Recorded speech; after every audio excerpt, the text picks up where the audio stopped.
Cuba bayangkan 10 tahun dari sekarang, korang duduk tenang, semak akaun emas korang dan senyum sorang-sorang. Korang 10 tahun lepas buat satu keputusan mudah, RM100 sebulan, tak rasa pun masa tu. Tapi hari ni korang ada emas, aset yang cukup untuk bayar muka rumah, cukup untuk hantar anak masuk universiti, cukup untuk korang bernafas lega, tanpa hutang, tanpa panik. Tapi ada juga versi lain. Korang cuba 10 tahun lepas fikir, nantilah bulan depan baru mula, bulan depan jadi tahun depan, tahun depan jadi 10 tahun, dan korang masih di tempat yang sama. So ada dua point of view, dua keputusan.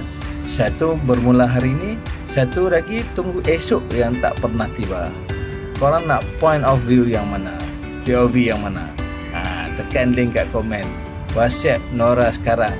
Buka akaun Gap Percuma. Tulis POV terbaik korang mulai hari ini.